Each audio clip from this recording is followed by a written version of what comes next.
YouTube McDoucheFace here. So we are currently underway with our challenge to make ends meet with our account and to replace our income completely with just day trading. And the way that we're doing that is by slowly, methodically, and systematically adding one bill to the monthly profit target each month, starting with the lowest bill all the way up to our largest bill. So far for the month, we've already hit our target, and so I'll review the trades later in this video. But what I want to talk about with this video is why approaching our trading this way is going to work.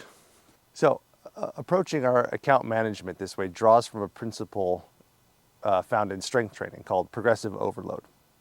Now, when you see the mountain lifting over 1,000 pounds on the deadlift, you don't immediately think, oh, I can go out and do that. Even if you think you're strong, you know you're not that strong. And the reason is because he has trained to be that strong. He has added stimulus to his body to adapt to that stress, which is lifting heavy weights. If I'm learning how to deadlift as much as I can, which I am, trying to hit 500 pounds, what I'm going to do is I'm going to assess my current strength. What can I do now? And what's my target, right? If what I can do now is 465 pounds and I need to get to 500, I'm going to develop my training plan over time to be able to add stimulus that my body can adapt and grow in strength. The process is the same with our trading. We see these trading influencers and gurus, throwing around, tens of thousands of dollars, and we think, oh, well, we'll just do that. It's that easy. I'll just click the button and money in my pocket. And I don't think we understand, unlike, a weight, we don't understand just the gravity of day trading, that I click the button and money appears or disappears. And so we have to honestly assess if that's our target, if we want to be able to make enough money to replace our income, what can I currently do with my day trading? And you have to be honest with yourself, because you don't know how much money you can handle before your psychology and your mental game gets thrown up, because you don't have the strength to manage that kind of stress. So honestly assessing how much money, how much risk, how much leverage can I handle right now in my trading? And for those of us who are new, it's nothing. So we have to deleverage as much as possible to be able to add stimulus to build our strength in order to handle that much stress, that much leverage, that much money. So approaching our account this way, we start with the lowest profit target possible, something that would be laughable in our community. But the thing is we don't care what they think. We're just trying to make money. And we're trying to do it in the most responsible, disciplined way so we don't lose money anymore. So you pick the lowest profit target and just hit that for the month. Once you've hit your monthly profit target, close the laptop, shut off your account, go do something else. From there, you can tape read or trade a secondary account. The purpose of this account is to slowly build our confidence and our mental fortitude in order to day trade for a living. On that note, let's go throw some weight around.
So now that we've got some inspiration, let's drive the point home. What we're trying to do as we're beginning to learn how to day trade is to manage our account in such a way that we are progressively overloading our ability to handle risk, to handle leverage. So you're starting with the lowest amount possible. If you were squatting for the first time, you're just squatting with the bar on your back. You are learning how to have proper technique. You're figuring out, how wide your stance is. You're figuring out, the proper mechanics of getting into a deep squat so you're getting your full range of motion and so that you can properly load weight on top of that.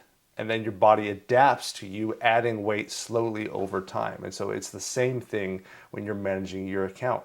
You are learning your model first. You're not even in the markets. You are understanding where your entry is, where your exit is, how many times are you going to be in the market, how many losses are you going to take before you need to remove yourself so that you properly know your own mechanics when you are trading so that you aren't hurting yourself and so that over time you can adapt to the stimulus that you are adding, which is your exposure to the market. So it looks really slow, right? It's $50 this month. That's it. You only need one micro contract, and that might seem like that's not enough. It's going to take too long for me to be profitable. The thing is that you're not profitable now. And so you need to get used to the lowest amount of risk possible so that when you get up to these kinds of numbers, right, where you need to be making $5,000 to $10,000 a month, right, to cover your salary safely, right? $5,000 a month is a $60,000 salary, but if you have a bad month, you don't have your expenses paid for. So you have to gradually build up to that. As you methodically go through this list, as you are getting used to month by month, adding a little bit more exposure, a little bit more leverage, a little bit more risk, you are at the end of the year much more comfortable handling this kind of leverage. Right now, you're not going to put on 4 plates on the squat rack. It's going to be too much for you. It'll fold you in half. And the same thing will happen if you keep trying to over leverage your positions and your account. However, once you build up to that, once you do 2 plates over and over and over, then 3 plates over and over and over, then 4 plates over and over and over, putting on 4 plates is your warm-up. And over time, that is what you're going to get as you're learning how to day trade for a living. So commit to the process, commit to slow, methodical steps so that you don't wreck yourself and injure yourself along the way. And if you commit to time and to discipline, and to a proper exposure and stimulus to the markets and your trading and refining your system so that you are better, that you're getting your reps in, there's no reason why this is not your new warm-up. Let's take a look at the trades for this week. So this is going to be my P&L calendar that I've kind of crafted within Notion. You'll see that I have two different accounts going simultaneously right now, not counting other challenges that I have in my own personal account. These are 2 funded accounts with Topstep that I'll be using. One is going to be following this monthly approach, and the second one, for shits and giggles, is going to be following the same plan but on a weekly time frame. So for those of you who want to speed and not listen to sound risk management, maybe this is your maybe this is your path. So instead of doing this monthly, you're going to be doing this on a weekly basis. If you're comfortable with that, by all means, go ahead. But I'm curious to see how I'll fare with that. Really, we're just going to review the 2 trades for our main monthly account. So first trade was a loser. It was taken Friday morning. So we can see on a 4-hour chart that we've been, fairly bullish, aiming for these highs here. So came into Friday looking for bullish prices. Here on a 15-minute, we can see that we have been respecting this hourly fair value gap down here pre-market and then ran up and took London highs.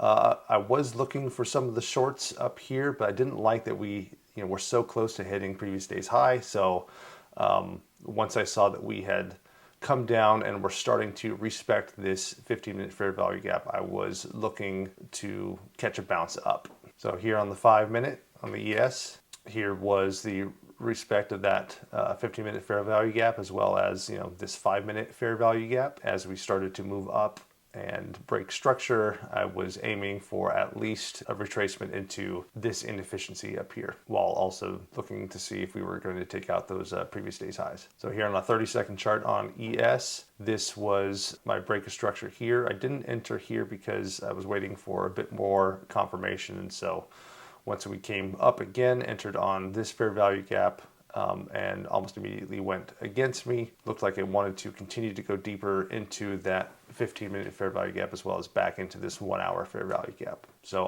after that, I decided to sit on my hands to see if anything else would show itself. And I think the next trade was actually taken on the micro NASDAQ. That was a $25 loss. Wasn't too bad. Didn't feel too crazy about it, and decided to wait for the next trade. This is the 5-minute on MNQ. We had dug deeper into that 15-minute fair value gap, but we're still respecting it, as well as tapped once again into that 1 hour fair value gap. So once the price started to move back into this direction again, I was looking for some kind of return into the range and see if we were going to aim for those previous day's highs. That's what this trade looked like. So on the 30-second time frame here on micro NASDAQ, once again coming out of this 15-minute fair value gap, break of structure, entered in on just about this fair value gap, aiming for just under this buy side liquidity pool right here. Almost, very limited drawdown, and went to my target within 10 minutes. So very happy with this trade. What I loved about these two trades is that I have been doing a lot better, especially with lowering my risk, holding out for where my stop is and where my target is. My first trade was $25 risk. Second trade was the same and got 3R out of that. So coming out of the day with 2R and hitting my monthly target for the whole month.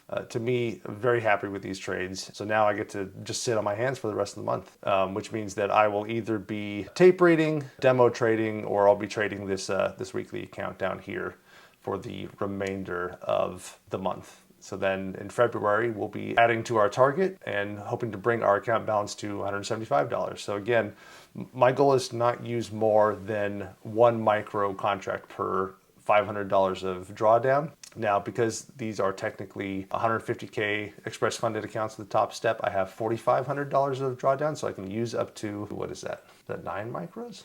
I can use 9 micros. With a scaling plan, I can only use 3 right now. But because my goal is so small at the beginning of these couple months that there's no need to be using more than 1 or 2 micros. So I'll be following that scaling plan pretty well, just using micros. So I think that's gonna be it for this video. So if you got any questions, ask them in the comments below and I'll be sure to answer them. And until next time, good luck, Godspeed.